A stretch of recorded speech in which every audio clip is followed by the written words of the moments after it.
Nesse lugar? Amém? Deus está nesse lugar.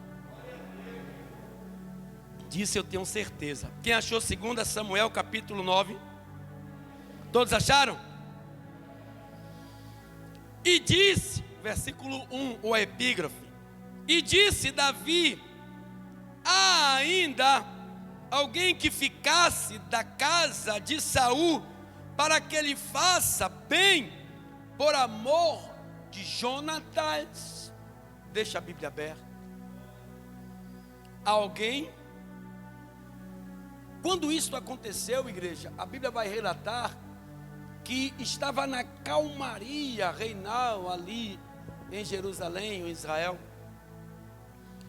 Davi tinha conseguido e conquistado todas as batalhas que ele lutou. Todos os inimigos que se levantaram contra ele naquela época, ele colocou anátema. E a Bíblia vai dizer que nesse momento, Davi estava descansando. Não tinha nenhum dos seus generais no arraial de guerra, não tinha nenhum dos seus soldados nas batalhas. E em um dado momento, ele recobrou a tua consciência de algo que ele prometeu tanto a Jonatas como a Saul, seu pai. Jonatas era pai de Saul, avô de Mefibosete. E quando ele lembra de quem ele podia ajudar da casa do rei Saul, é porque aconteceu algo. E você vai ver comigo, abre a tua Bíblia em 1 Samuel, volta um pouquinho a página, capítulo de número 20, versículo 14. Olha o que aconteceu. Porque Davi, ele recobrou a sua consciência, e ele fez esta pergunta no seu reino a todos que ali estavam, porque foi algo quando ele ainda estava para ser rei, já tudo programado. Jonatas entendeu no teu coração que estava a ponto já de ele ser rei, ou ele já era rei. E a Bíblia vai dizer que Jonatas, ele tem uma conversa com Davi, e diz assim no capítulo 20, versículo 14: e se eu então ainda viver, porventura não usarás comigo de beneficência do Senhor, para que não morra? Nem tampouco cortarás da minha casa a tua beneficência eternamente? Nem ainda quando o Senhor desarraigar da terra a cada um dos inimigos de Davi? Assim fez Jonatas, louvado seja Deus, aliança com Davi, ou na casa de Davi, dizendo: o Senhor requeira da mão dos inimigos de Davi. E Jonatas fez uma jura a Davi de novo, porquanto o amava, porque o amava com todo o amor da sua alma. Alguns historiadores chegam a dizer que não teve amizade na terra como a de Davi e a de Jonatas. Eles se amavam. Então o que foi que Jonatas falou? Davi, eu sei que você vai ser rei, eu sei que você está predestinado para ser um grande rei, mas quando você for rei, não mata os meus entes queridos, se porventura morto eu já estiver, e não intenta contra a minha vida, porque era um costume de quando um rei se sentava no trono real, ele matava todos os descendentes do rei antigo, para que não se levantasse contra o rei atual e quisesse tomar o trono. Mas só que em Davi havia um coração pela vontade segundo o coração de Deus. E o que aconteceu é que não ficou só na petição de Jonatas, na aliança que ele fez com Davi, e em um acordo que ele fez com ele. Saul, seu pai, também, no capítulo de número 24, muda aí um pouquinho, versículos 21 e 22, Saul faz a mesma proposta, mesma requisição, mesmo pedido, e diz assim, portanto agora jura-me pelo Senhor que não desarrigarás a minha semente depois de mim, nem desfarás o meu nome da casa de meu pai. Então jurou Davi a Saul, e foi Saul à sua casa, Porém, Davi e os seus homens subiram a um lugar forte. Diga, Deus, diga, está preparando o coração de alguém para te abençoar. O que aconteceu daí em diante, igreja, foi o seguinte: Saul foi lutar contra os filisteus. Nessa época, a mão de Deus já não estava mais contra Saul na guerra. Por quê? Saul estava desobedecendo a Deus segundo o costume, ou louvado seja Deus, o falatório do ser humano. E todas as vezes que Deus falava a Saul, de um determinado tempo para frente: não faz assim, Saul. Pela boca do profeta: não faz assim, Saul. É assim, Saul, como ele falou acerca dos amalequitas: mata todos eles, aniquila todos, não quero nada daquela cidade, nem para mim e nem para ti. Destrói totalmente aquela cidade. E Saul intentou no seu coração, por conselho de outros, e guardou alguma coisa para ele e algumas coisas para o reino de Deus. E não obstante a isso, trouxe o rei dos amalequitas como escravo, como troféu, para tirar onda de bam, eu posso, eu faço. Deus disse: Samuel, vai na casa de Jessé, no Belemita, porque eu tenho me desgostado da desobediência de Saul. Vai, porque lá me tem um jovem entre os filhos de Jessé que eu quero ungir a rei.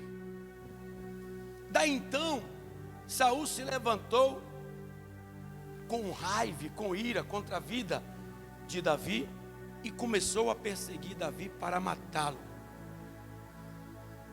Como eu falei aqui na estante, não se levanta contra o ungido de Deus, não.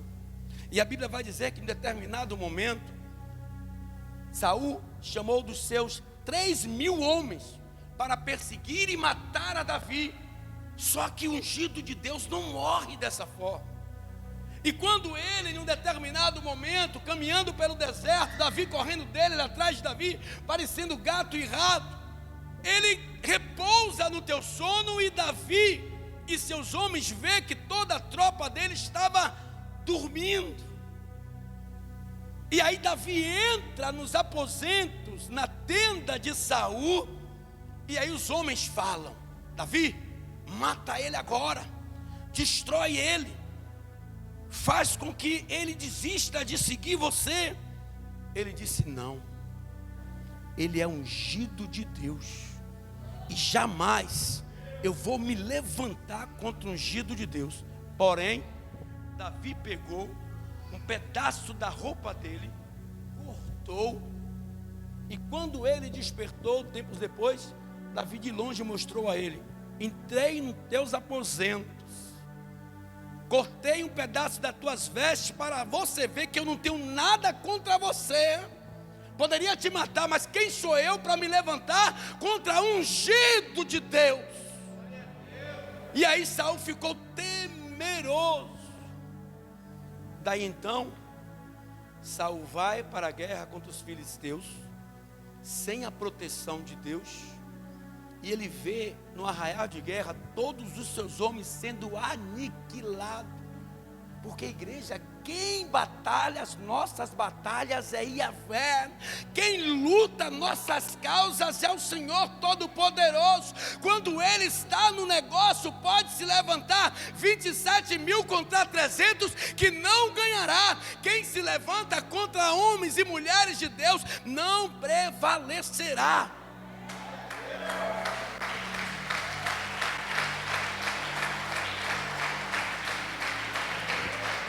E o que acontece?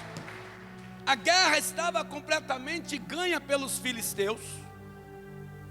E aí, Messias, eu fui estudar aquilo, e de repente, em um dado momento, ele chama o seu pajem, o rei Saul, e diz: vem cá, ligeiro, os filisteus já estão chegando aí, me mata, pega a tua espada, me mata, porque eu não quero morrer pela mão dos meus inimigos. Eles vão fazer escárnio de mim, eu não vou aceitar antes morrer pela mão de um de vocês. Ele falou: eu não, jamais eu vou empunhar a minha espada para lhe matar, ó rei. E quando ele viu aquela situação, ele se afastou. Saul pegou a espada, botou ao contrário colocou em uma rocha, Messias, e aí ele, enfiou a espada sobre si. E a Bíblia vai dizer que quando esse pajem volta a Messias, preste bem atenção nisso agora, e aí ele voltou, quando ele viu seu rei lá morto, ele pegou e fez o mesmo. Os homens vão vir aí e vão me matar. E aí colocou a espada na rocha. Só que Saul já não estava morto. A Bíblia vai dizer que ele ficou agonizando. Quando ele acordou entre a vida e a morte, e aí passando uma amalequita, ele disse: ei, pelo amor de Deus, vem cá, me mata aqui porque eles estão chegando. Segundo uma janela aberta, esse amalequita vem e termina de empurrar Saul na espada. Então Saul morre. Resultado, foi um dos mensageiros até a casa real de Saul e disse: olha, os filisteus destruíram todo o reinado, acabou com tudo, vão embora porque eles vão vir e vão matar todos vocês. Mefibosete tinha 5 anos de idade, 2 anos a menos do que Davi, meu filho. A babá pegou ele ligeiro, desesperada. A cena foi essa, quando ela correu, quando ela pegou, vem cá, dá você. E aí, num desespero, o menino caiu e quebrou as 2 pernas. E Mefibosete ficou aleijado de ambos os pés. Passaram-se o tempo. Então, Davi, no seu palácio, na sua casa real, ele diz assim: há ainda alguém que ficasse da casa de Saul para que eu lhe faça bem, por amor de Jonatas? Aí as janelas do céu se abrem, Deus olha para Lodebar. Lodebar significa, Tebá significa terra vasta, verdejante, terra que mana leite e mel. Mas Ló significa o contraste, ou seja, antes terra deleitosa, depois terra amaldiçoada. Lá em Lodebar estavam os aleijados, os cegos, pessoas com enfermidade. Era uma cidade esquecida da humanidade. E era lá que Mefibosete estava. Então, a Bíblia vai dizer que quando ele se lembra daquele homem, sabe o que é que me remete agora? Muitas vezes você pega um currículo, bota em uma empresa, você pega a sua carteira e leva, e quando você chega em uma determinada empresa, você vê um cara lá mais bem vestido do que você, mais bem apresentado, aí você diz assim: ih, já deu errado, não vai dar para mim. Aí imagina um Deus chegando na mesa do escritório daquele suposto gerente, presidente da empresa, e olha alguns currículos. Aí Deus lá de cima faz como fez com Davi: lembra desse currículo para mim, lembra desse homem para mim. Aí Deus pega e trabalha em seu favor. Você quer ver como é que Deus faz? E Deus não faz nada pela metade, porque depois Ele me abençoou poderosamente. Eu trabalhava em uma determinada empresa, eu era um simples e mero motorista, não era uma empresa de ônibus não. E em um determinado momento fizeram lá uma pré-seleção, queriam convocar algumas pessoas para botar como supervisor da empresa. Era uma empresa terceirizada, outra empresa multinacional. O camarada entrando ali como supervisor daquela empresa, meu amigo, ia, não vou falar o nome aqui para não dar propaganda, para não fazer propaganda, ia deslanchar. E aí entrou eu como motorista e mais um motorista que era primo do gerente. E aí, detalhe, entrou 3 psicólogas da empresa. Entraram, 3 psicólogas da empresa. Entrou 2, se você visse as mulheres, meu amigo, com os olhos azuis, cabelo liso, eu digo, meu Deus. Quando foi para a sala para fazer as avaliações, eu digo, o que é que eu vim fazer aqui, rapaz? Só tinha eu e outro negro. Até o motorista que foi comigo, que era parente do gerente, era brancão. As mulheres com os olhos azuis, eu tô com o olho verde. Eu digo, eita, o que é que eu estou fazendo aqui? A sala lá. Para finalizar, só eu que fui aprovado. Em uma dinâmica que eles fizeram em algumas provas. Sabe o que foi que o gerente me chamou, o subgerente? Ele me chamou, Luiz, faz um favor. Ele pegou as provas e botou assim, ó. Só quem passou na prova foi você, a nota mais alta foi a sua. Mas André Isidro, ainda me lembro o nome desse ordinário, vai entrar em seu lugar porque ele é primo de Sandro. E Sandro é o braço direito do dono da empresa. Aí ele disse, mas fique em paz porque vai ter coisa para você aí. Eu disse no meu coração, mas não aqui. Que depois de um tempo eu saí de lá e Deus me colocou em uma profissão melhor. Alguém sabe dizer aqui? Aqui. Pastor de igreja, não cuidando de empresas, não cuidando de coisas materiais, mas cuidando de almas para o seu reino. Eu fiz 3 provas em uma determinada instituição, que agora não pode dizer, senão você morre. E eu tinha uma pessoa lá em alta patente, e não tinha como eu perder, mas Deus não deixou. Em 1997, em 1998, em 1999, eu fiz 3 concursos. Em um deles não tinha como eu perder, porque eu peguei multas da mulher de um tenente da polícia militar e tirei todas elas, porque eu tinha uma amizade com um rapaz que trabalhava no departamento de trânsito, Derba, conhecido do estado da Bahia. Ele pode ficar tranquilo. Deus aí. Deus de novo, ele.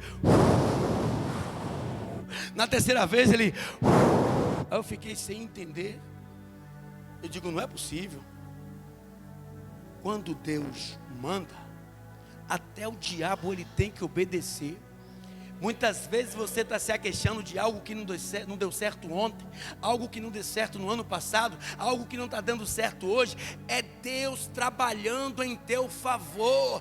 Deus muitas vezes nos coloca no deserto para a gente entender que Ele quer o melhor para nós, mas nós temos que passar na peneira da justiça de Deus.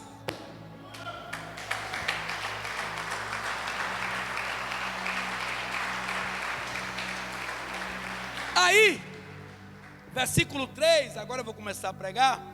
Deus, quando quer te abençoar, Ele move os céus. Aí no versículo 3 do capítulo 9 de 2 Samuel, vai dizer assim: vão tentar até te parar, mas Deus não vai permitir. E diz assim a palavra do Senhor, porque nos versículos anteriores, eu não li de novo, que Deus fez recobrar o pensamento de Davi para abençoar Mefibosete. Mas quando a promessa ela tem que passar pelo teste de Deus, algumas pessoas vão tentar te parar, algumas pessoas vão tentar te impedir, algumas pessoas vão tentar entulhar e destruir teus sonhos. Olha o que ele disse. E disse o rei: não há ainda alguém da casa de Saul para que eu use com ele de beneficência de Deus? Então disse Ziba ao rei: ainda há um filho de Jonatas. O quê? O quê? O que é que ele era? Jonas usou esse adjetivo no homem, essa prerrogativa, tão somente para desvalorizá-lo na presença do rei. O que é que tocou no coração de Ziba? Por que Ziba fez isso? Nós vamos entender. Ele disse: eu vou dizer logo a situação dele, porque ele não vai querer entre seus filhos, sentado na mesa comendo pão com o rei, com os 17 filhos que nessa época Davi já tinha, para fazer parte do seu almoço, da sua janta. Vou dizer logo que ele é aleijado, porque aleijado não é para estar aqui, é para estar no Vale dos Rejeitados, porque aleijado não é para estar em nenhuma residência real, quanto mais no reino. Mas quando Deus quer, você vai aleijado, você vai cego, você vai coxo, você você vai da maneira que você quiser que você tiver, Ele vai te abençoar. E ele ainda foi mais taxativo: de ambos os pés. Ou seja, rei, tem lá Mefibosete, mas não tem serventia na casa real. Ele não vai prestar. Imagina aí, rei, um homem na casa real mancando, que vergonha. Então não ligue para comentários destrutivos, comentários que vão tentar te jogar para baixo. Creia tão somente no Senhor. Sabe quantas pessoas dizem a mim diariamente quando eu estou fazendo algum propósito: não vai não, rapaz, espera aí, deixa para depois, entra por aqui e sai por aqui, porque o Deus que me chamou, Ele garante. E quando Deus garante, pode se levantar a potestade do inferno, a corja toda, Ele vai tirando da minha frente e vai dizendo: filho, vai caminhando, porque eu sou contigo, não temas, não te assole, porque eu sou o teu Deus. Vão tentar te paralisar, vão tentar te destruir, mas eu vou levantar pessoas, eu vou levantar situações para você ser abençoado. Aonde você pôr a planta dos teus pés, o lugar será abençoado. Então somente não temas. Não pare porque alguém está dizendo que não dá. Não desista porque alguém está dizendo que você não vai conseguir. Sabe quantos colegas meus naquela época, quando eu estava para fazer essa pré-seleção, disseram a mim: não vai, não vai, não vai. Eu disse: eu vou. O nome de Deus é glorificado, igreja, quando a gente está na presença dEle. Quem teve que me chamar não foi peão para dizer que eu fui aprovado, não. Foi o segundo homem da empresa. E disse: você foi o único. Mas nós sabemos quais são as questões que estão sendo abordadas para que esse fulano entre. Então, não deixe ninguém parar aquilo que Deus tem para a sua vida. Nós estamos de um tempo como pessoas, como robôs, que parece que alguma pessoa está ali apertando o botão, dizendo o que nós devemos e não devemos fazer, e nós estamos seguindo essa ideologia.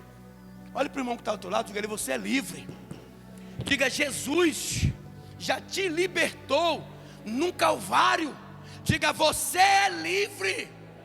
Diga: não ande segundo o conselho dos ímpios. Diga: nem se detenha no caminho dos pecadores. Diga: nem se assente na roda dos escarnecedores.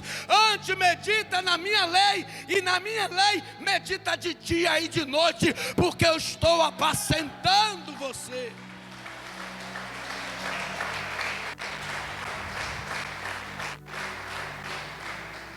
Só que tentaram parar a promessa de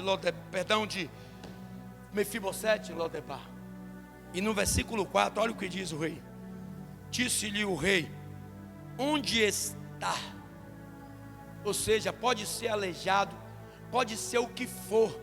Eu fiz uma promessa a Jonatas teu pai, e fiz uma promessa a teu avô Saul, aonde é que ele está? E disse Ziba ao rei: eis que está em casa de Maquir, filho de Amiel, em Lodebar. Ele era bem taxativo nas palavras, e dizendo cada coisa para ver se o rei desistia, porque o rei sabia onde era Lodebar, o povo do reino sabia que cidade era Lodebar. E segundo alguns historiadores, tudo que vinha de Lodebar não prestava, assim como pensavam de Jesus em Nazaré. Mas só que o mundo não entende que Deus, Ele te tira do lugar mais obscuro da terra para fazer de você uma luz para aqueles que estão em trevas. Então não deixe que ninguém e nada atrapalhe teu sonho. Aí aí Davi diz: onde está? E disse Ziba ao rei: eis que está na casa de Maqui, filho de Amiel, em Lodebar. Então mandou o rei Davi, e o tomou da casa de Maquir, filho de Amiel, de Lodebar. E vindo Mefibosete, filho de Jonas, filho de Saul, a Davi se prostrou com o rosto por terra, se inclinou e disse Davi: Mefibosete. Ele disse: eis aqui teu servo. O que é que Mefibosete estava pensando? Eita, soube da história, a babá contou, algumas das pessoas que sobreviverem foram para lá, contaram a ele: olha, Saul levou uma boa parte da sua vida tentando matar esse Davi. De certo que quando você chegar na presença do rei, ele vai te matar. Então o coitado já aleijado, esquecido por diversos anos, aleijado desde os 5 anos de idade. Essa época ele já tinha um filho chamado Mica. E quando ele vai para a presença do rei, ele disse: é hoje que eu morro. Eis-me aqui, teu servo está aqui. Só que quando Deus te chama, Ele garante. E disse Davi, versículo 7: não tenha medo, ou não temas, porque de certo usarei contigo de beneficência. Palavras que foram proferidas por Saul e também por Jonatas, anos atrás. Beneficência, por amor de Jonatas teu pai, e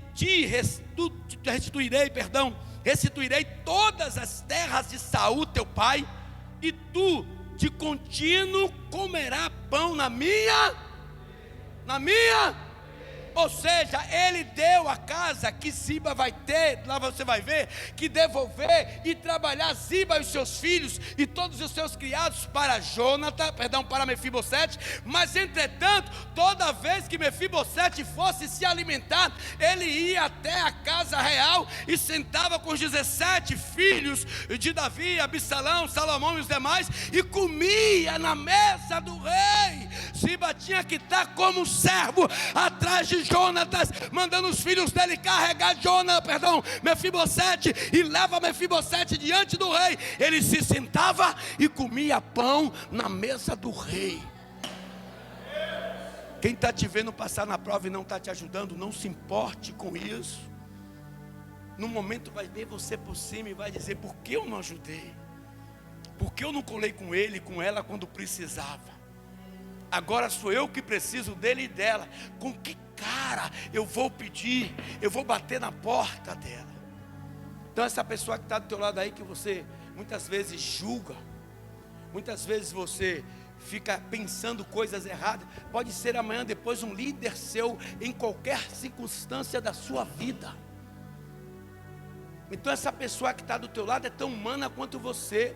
Essa pessoa que está do teu lado é tão amada de Deus quanto você. Essa pessoa que está do teu lado é tão precisada de Deus como você. Essa pessoa que está do teu lado, o mesmo Jesus que deu a vida na cruz do Calvário por você, também deu por ela. Então ame essa pessoa que está à sua direita, que está à sua esquerda, que está na sua frente e na retaguarda, porque você não sabe, quando Deus ele faz um reboliço, muitas vezes ele coloca quem está em cima para baixo, quem está embaixo.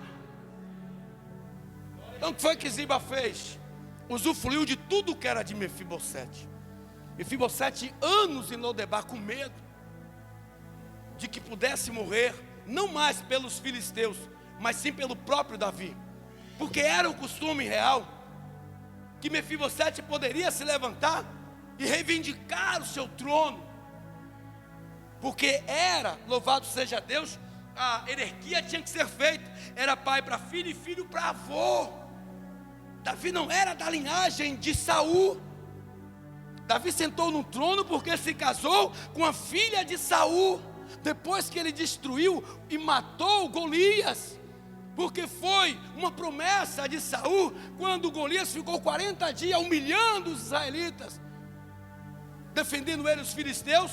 E Davi chega numa arraia de guerra, levando um guisado para o rei e levando pão para os seus irmãos, e pergunta como é que vai a guerra. E ele soube de alguns soldados que o rei ia dar a filha como esposa, e a pessoa ia ficar isenta de impostos. Então aí se surgiu a cadeira real para Davi. Só que Davi, mesmo na posição que ele estava, ele não se esqueceu da sua promessa. E se Davi, que é homem, como eu e você, cumpriu a tua promessa, imagina Deus acerca de cada um de nós. O que Ele prometeu na sua vida vai acontecer, mesmo que ainda você não queira. O que Ele prometeu na sua vida vai se cumprir, mesmo que se levantem contra a sua vida, porque Deus é contigo, e você sabe disso. E no versículo 8, então se inclinou e disse: quem é teu servo, para tu teres olhado para um cão morto, tal como eu? Então chamou Davi a Ziba, olha aí, moço de Saul, e disse: tudo o que pertencia a Saul, até a casa que você mora, meu camarada, e toda a sua casa, tenho dado, ao filho do teu senhor. Trabalharás, pois, a terra, tu e teus filhos e teus servos, e recolherás os frutos, para que o filho de teu senhor tenha pão que coma, e Mefibosete, filho do teu senhor, de contínuo comerá pão à minha mesa. E tinha Ziba 15 filhos e 20 servos. Como foi que Mefibosete entrou lá, já tendo 35 empregados e mais Ziba 36? Deus não fez com que Mefibosete entrasse pelas portas do fundo do reino, não. Deus colocou ele pela porta da frente, indo buscar ele. Os homens de Davi com carruagem real, parou na porta do palácio, carregaram ele, não, louvado seja Deus, para o lugar pequeno do palácio, mas diante do trono. E ele disse: levanta ele aí, que eu quero falar com ele.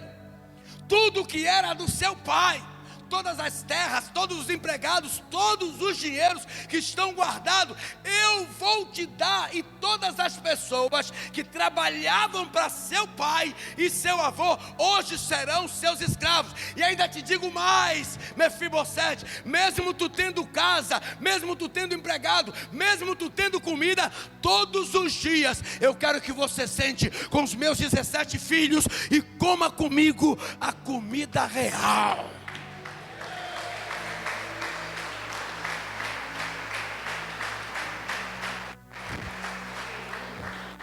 Então a gente muitas vezes fica dando uma de coitado de João sem braço.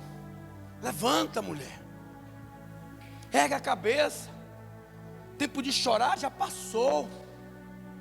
Deus está dizendo: eu tenho nova história para ser contada pela tua vida. Só quem sabe o que você passa é você. Quem te ver aqui cantando com alegria, com toda a vontade de engrandecer o nome de Deus, não sabe nem a metade do que tu passa. Então você serve de testemunho para aquelas pessoas que reclamam por besteira. Chama ela assim, ó, Deus está mandando. Chama assim: vem cá, fulano, o que é que eu estou vendo você triste? O que é que está acontecendo? Ah, não, é porque isso. Vem cá que eu vou lhe contar uma história. Tem tempo para ouvir? Ouça o que Deus faz com a minha vida, e ainda assim eu adoro em espírito e em verdade.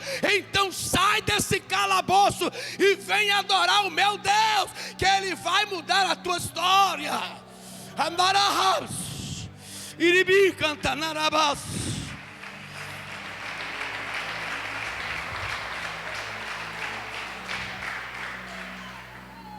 Olha, quando Deus quer, Ele vai até você, não precisa você ir até o que você almeja. Todos os anos da tua vida, Mefibosete, ele ficou em Lodebar, esquecido por tudo e por todos. Ziba usufruindo, Yuri, de tudo que era dele, a herança, os empregados, e de boca pio, como diz o ditado aí. Quem sou eu para dizer? Mas quando o rei chama Ziba, ele pensa que Davi já sabia. Ele foi trêmulo, com medo de ser enforcado ou receber uma espadada no seu estômago. Ele disse: tem ali sim um Mefibosete lá em Lodebar. Mas ele, estou dizendo logo, ele é aleijado, viu, meu senhor? Não importa o estado que você está, quando Deus quer te abençoar, vão ter que ver a vitória de Deus na sua vida. Pega a listilha, o microfone, vamos adorar a Deus. Fica de pé.